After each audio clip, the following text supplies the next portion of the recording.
Innal hamdalillah wassalatu wassalamu ala Rasulillah wa ba'd. Sebagai tazkirah pada tengah hari ini, saya ingin memetik kata-kata seorang ulama tabi'in dari kalangan tabi'in yang terkenal dalam bidang hadis, yang bernama Wahib bin Al-Ward, yang lahir di Mekah, dan beliau ini banyak meriwayatkan hadis. Beliau dibesarkan di Mekah, dan beliau juga adalah guru kepada Sufyan bin Uyainah serta Ibnul Mubarak. Hadis-hadis yang datang daripada Wahib bin Al-Ward ada disebut dalam Sahih Muslim dan juga di dalam Sunan At-Tirmizi, yang mana beliau telah mengungkapkan satu kata-kata sebagai bahan renungan untuk kita semua pada tengah hari ini. Wahib bin Al-Ward rahimahullahu ta'ala, dia berkata, apabila Allah Subhanahu wa ta'ala ingin memuliakan hambanya, dia akan menimpakan kepada hambanya itu sesuatu yang tidak disukai oleh hambanya. Wahib kata, kalau Allah Ta'ala dia suka kepada hambanya, Allah Ta'ala akan uji hambanya itu dengan perkara yang tidak disukai oleh hambanya, yang dibenci oleh hambanya. Antaranya Wahib berkata, dalam bentuk kesakitan pada tubuh hambanya. Allah bila dia sayang pada hamba dia, dia akan uji hamba dia dengan kesakitan pada tubuh hambanya. Allah Ta'ala akan uji dengan ketakutan pada hambanya, sehingga ketakutan itu menghapuskan dosa. Dia banyak jenis ketakutan yang boleh berlaku kepada manusia, sehingga kan sampai ke tahap saat-saat akhir menjelang kematian hambanya itu masih lagi memiliki dosa. Ketika menjelang sakratul maut, hambanya itu masih memiliki dosa, maka datanglah satu bentuk kematian yang amat menyakitkan bagi hambanya itu. Kenapa? Kerana Wahib kata tujuannya untuk menghapuskan saki baki dosa yang masih ada kepada hamba yang dikasihi oleh Allah Subhanahu wa ta'ala. Menyebabkan natijah daripada apa yang dilakukan oleh Allah Ta'ala ini, menyebabkan hambanya itu yang dia kasih itu, apabila dia mati, berpindah dirinya daripada dunia yang fana ini, dunia yang sementara ini, dia berpindah ke alam barzakh, ke dunia akhirat. Dia akan menemui Allah Subhanahu wa ta'ala dalam keadaan bersih dan suci daripada dosa. Dan apabila seseorang itu, Wahib kata lagi, dia kata kalaulah seorang manusia itu tidak berharga di sisi Allah Ta'ala, kalau manusia itu tidak ada nilai, tidak ada value di sisi Allah Ta'ala, bagaimana pula cara Allah Ta'ala melayan hambanya itu? Dia mengatakan bahawa dengan sebab hambanya itu tidak bernilai di sisinya, kerana keingkarannya, kerana ketidakpatuhannya kepada ajaran Allah Ta'ala, maka Allah Ta'ala akan menjadikan dirinya sihat. Allah Ta'ala akan memberikan kesihatan tubuh badan kepada hamba itu, meluaskan tujuan hidup dia. Maksudnya dalam hidup ni dia boleh pasang banyak cita-cita, sebab dia tak ada apa-apa gangguan dalam hidup dia. Dia senang lenang, banyak benda yang dia boleh buat, berbanding dengan hamba yang dikasihi oleh Allah Ta'ala, yang mana dalam keadaan sukar dengan pelbagai ujian dan dugaan, menyebabkan dia tak ada banyak benda yang dia boleh fikirkan untuk manfaat kehidupan dia di atas dunia. Sedangkan orang yang ingkar kepada perintah Allah Ta'ala, yang derhaka kepada Allah Ta'ala, dia boleh pasang macam-macam cita-cita dia.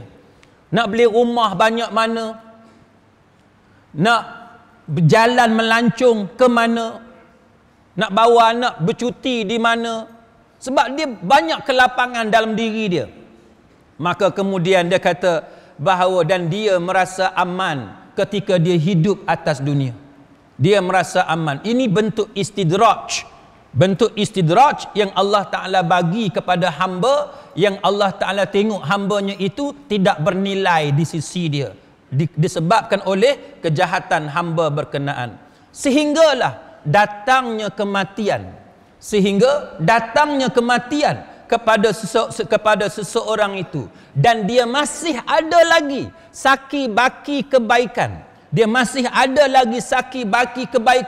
yang Allah Ta'ala belum balas kepada dia. Maka ketika menjelang kematiannya, Wahib mengatakan bahawa Allah Ta'ala akan membalas kebaikan yang manusia itu lakukan. Walaupun dia jahat, tapi dia masih ada saki baki kebaikan yang dia lakukan, yang Allah Ta'ala belum balas lagi. Maka Allah Ta'ala akan bagi kepada dia bentuk kematian yang menyenangkan bagi dia. Dia akan mati dalam keadaan senang.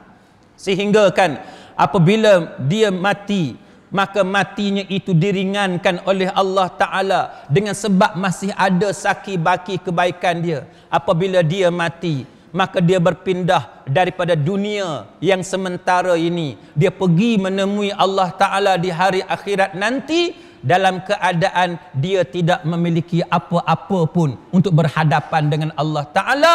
Maknanya dia menjadi seorang yang muflis, seorang yang bankrupt. Na'udzubillah min dzalik. Saudara-saudara kaum muslimin sekalian, ini disebut dalam Al-Mujalasah wa Jawahir Al-Ilm. Jadi Wahib bin Al-Ward rahimahullahu ta'ala, dia menceritakan kepada kita tentang benda yang berlaku atas dunia. Sebab itu tuan-tuan sekalian, apabila tuan-tuan melihat bagaimana saat-saat kematian seorang debater yang terkenal, pendebat, pembahas yang terkenal, interfaith, iaitu Ahmad Deedat, almarhum Ahmad Deedat. Jikalau tuan-tuan membaca kisah kematian dia, dia mati dalam keadaan sakit. Ahmad Deedat contoh seorang yang banyak berjasa dalam mengembangkan ajaran agama. Ramai orang Kristian, orang Hindu dan sebagainya, agama-agama lain yang terpesona dengan hujah beliau, meyakinkan dengan membawa bukan sahaja ayat Al-Quran, bukan sahaja dengan membawa hujah-hujah akal, hujah-hujah logik, tetapi juga membawa hujah daripada Bible, daripada kitab-kitab Hindu dan sebagainya, sehingga menyebabkan mereka yakin kepada hujah beliau, lantas memeluk ajaran Islam. Tapi kalau tuan-tuan membaca kisah kematian Ahmad Deedat, dia mati dalam keadaan kesakitan. Kalau kita mengambil contoh yang lebih baik daripada itu, apakah the best example, contoh yang paling baik, contoh manusia yang paling agung yang boleh kita ambil? Tidak lain dan tidak bukan junjungan yang paling mulia, iaitu Muhammad sallallahu alaihi wasallam, Rasulullah. Tuan-tuan sekalian, sebagaimana dalam riwayat yang dibawakan oleh Syekh Al-Mubarakfuri dalam kitabnya Ar-Rahiqul Makhtum, dia menceritakan bagaimana Aisyah radhiyallahu anha meriwayatkan kesakitan yang sangat-sangat dahsyat yang dialami oleh Nabi Muhammad sallallahu alaihi wasallam ketika sakratul maut, sehingga kan Aisyah tidak sanggup memandang wajah Nabi yang mulia kerana pedih sakitnya menanggung saat-saat kematian. Saudara-saudara kaum muslimin sekalian, ini adalah satu contoh, satu panduan, pedoman, guideline kepada kita bagaimana untuk kita mengharungi kehidupan ini, supaya satu perkara yang paling penting yang mesti ada dalam diri kita ialah apabila datangnya ujian daripada Allah Ta'ala dalam bentuk kesusahan, dalam bentuk yang menyebabkan kita rasa duka cita, menyebabkan kita rasa gundah gulana, perkara pertama yang mesti ada dalam benak fikiran kita ialah sabar. Sabar menempuhi segala susah payah yang ditakdirkan oleh Allah Subhanahu wa Ta'ala.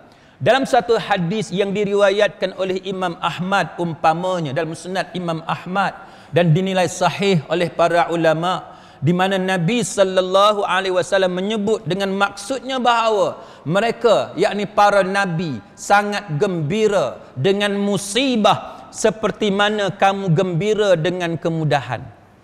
Para anbiya, nabi-nabi dan rasul-rasul alaihimus salatu wassalam apabila mereka diuji oleh Allah Ta'ala, mereka melihat ujian itu dan menerimanya dengan penuh kegembiraan sebagaimana manusia biasa gembira apabila menerima kesenangan.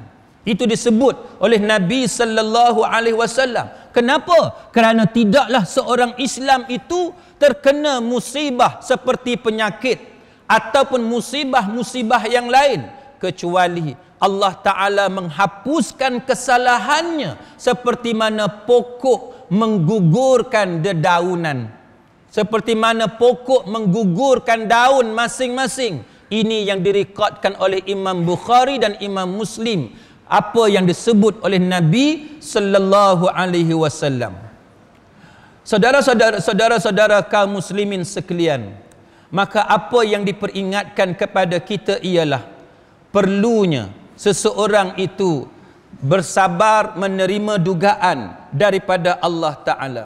Maka janji daripada Allah ialah syurga kepada orang yang sabar menerima pelbagai ujian daripada Allah Ta'ala. Dan hidup ini sentiasa digilirkan.